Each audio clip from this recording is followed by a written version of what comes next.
എന്താണ് ഈ വിൻഡോ ഷോപ്പിങ്ങിൻ്റെ ഒരു ചെറിയ പ്രശ്നം? ഞാൻ പൊതുവെ വിൻഡോ ഷോപ്പിങ്ങിന് പോകുന്നയാളല്ല. എന്താണ് വിൻഡോ ഷോപ്പിംഗ്? നിങ്ങൾക്കറിയാം, ഒരു സാധനങ്ങൾ വാങ്ങാതെ ഈ സാധനങ്ങൾ വിൽക്കുന്നിടത്ത് പോയി ഇങ്ങനെ കറങ്ങി നടക്കുന്ന ഒരു പരിപാടിയാണ് വിൻഡോ ഷോപ്പിംഗ്. പ്രത്യേകിച്ച് സ്ത്രീകൾക്ക് കയറി ഇഷ്ടമുള്ള പരിപാടിയാണ്.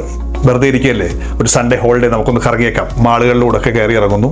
അവിടെയൊക്കെ ഫ്രീ ആണ്, മാളുകളിൽ ഫ്രീ ആണ്, എല്ലാ കടകളിലും ഫ്രീ ആണ് എന്ന് വിശ്വസിച്ചിട്ടാണ് നമ്മൾ പലപ്പോഴും പോകുന്നത്. പൊതുവെ പുരുഷന്മാർ വിൻഡോ ഷോപ്പിങ്ങിന് അത്ര ഇൻട്രസ്റ്റ് ഉള്ള ആൾക്കാരല്ല, പ്രത്യേകിച്ച് കല്യാണം കഴിച്ചവർ. അവർക്ക് അതിൻ്റെ കുഴപ്പം അറിയാം.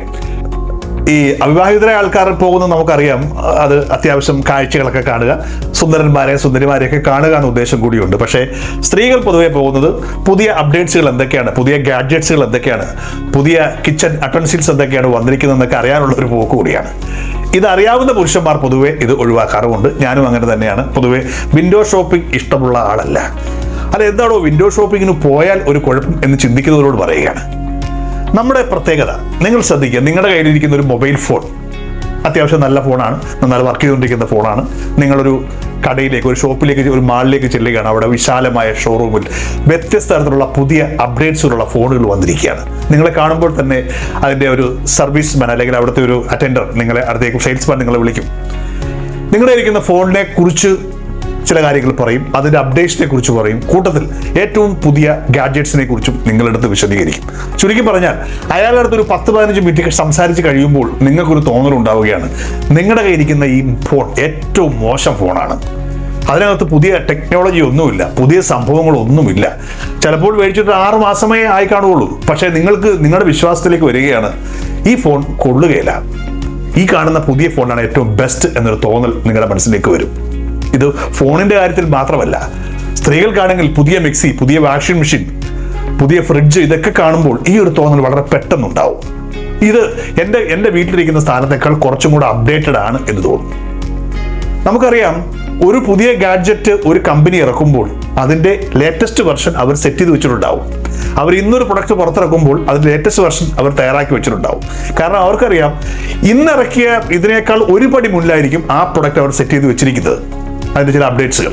കാരണം ഇത് കൂടുതൽ നാൾ മുന്നോട്ട് പോകാൻ പാടില്ല. എത്രയും പെട്ടെന്ന് തന്നെ കഷ്ടപ്പെട്ട മനസ്സിൽ ആ ഒരു തോട്ട് പ്രോസസ്സ് മാറ്റിയെടുക്കണം, അവരെ കൊണ്ട് പുതിയത് വേടിപ്പിക്കണം എന്ന തോട്ട് പ്രോസസ്സിലാണ് എല്ലാ കമ്പനികളും പ്രൊഡക്റ്റുകൾ ഉണ്ടാക്കുന്നത്.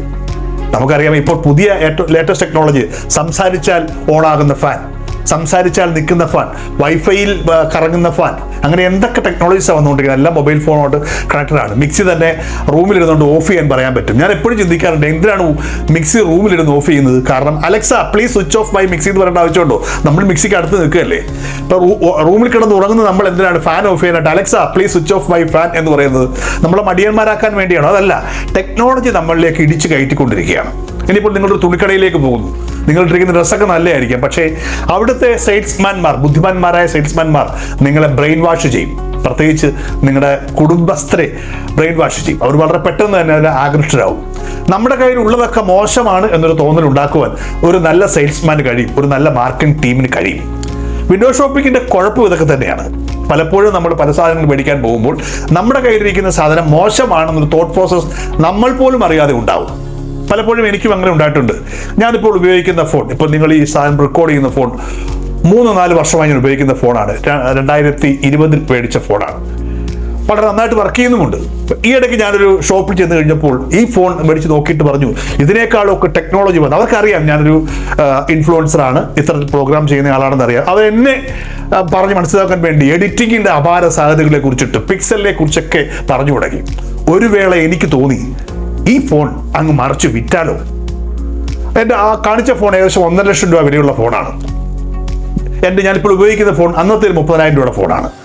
ഫോണിന് യാതൊരു കുഴപ്പമില്ല, അല്പം ബാറ്ററിയുടെ കുഴപ്പം മാത്രമേ ഉള്ളൂ. പക്ഷേ ഒരു വേള ഞാൻ ചിന്തിച്ചു, അങ്ങ് മാറ്റിയാലോ. പക്ഷേ എവിടെയോ ഇരുന്ന് എൻ്റെ ഒരു കിളി പറഞ്ഞു, വേണ്ട, നമുക്കൊന്ന് ആലോചിക്കാം. അല്ലായിരുന്നെങ്കിൽ ഒരുപക്ഷെ എൻ്റെ ഇരിക്കുന്ന ഈ ഫോൺ ഇപ്പോൾ ഏതെങ്കിലും ഒരു കടയിലിരുന്ന് സെക്കൻഡ് ഹാൻഡ് വിലയ്ക്ക് പോയാലും മറ്റൊരാൾ ഉപയോഗിച്ചേരും. ഇത് ഈ ഒരു കാര്യത്തിൽ മാത്രമല്ല, കാറുകളുടെ കാര്യത്തിൽ, എല്ലാ ഗാഡ്ജറ്റുകളുടെ കാര്യത്തിലും നമ്മൾ ഉപയോഗിച്ചുകൊണ്ടിരിക്കുന്ന സാധനത്തെ കുറിച്ചിട്ട് ഒരു ടെസ്റ്റ് ഡ്രൈവിന് എന്തുകൊണ്ടാണ് കമ്പനികൾ ടെസ്റ്റ് ഡ്രൈവ് വെച്ചിരിക്കുന്നത് വെച്ച് കഴിഞ്ഞാൽ, നമ്മുടെ മനസ്സിലേക്ക് ആ ഇഷ്ടം കയറ്റുക എന്നുള്ളതാണ് അവരുടെ ഉദ്ദേശം. നമ്മളെ കൊണ്ട് മനസ്സിലാക്കിക്കുക, ഇതാണ് പുതിയ സാധനം, ഇതാണ് പുതിയ സംഭവം. നിങ്ങൾ ഉപയോഗിക്കുന്ന കാറിന് ഒരു കുഴപ്പമില്ലെങ്കിലും 1000 കുറ്റങ്ങൾ കണ്ടുപിടിക്കുവാൻ ആ ഒറ്റ ടെസ്റ്റ് ഡ്രൈവ് കൊണ്ട് നിങ്ങൾക്ക് പറ്റും. ടെക്നോളജിയിൽ പുതിയ പഠിപ്പിച്ചുകൊണ്ടിരിക്കും നമ്മളെ. അപ്പോൾ വിൻഡോ ഷോപ്പിംഗ് മോശമാണെന്ന് ഞാൻ പറയുന്നില്ല, പക്ഷേ വിൻഡോ ഷോപ്പിംഗ് നടത്തുമ്പോൾ ആലോചിക്കുക, വിൻഡോ ഷോപ്പിങ്ങിന് മുന്നിൽ ഒരു വലിയ ചതിയുണ്ട്.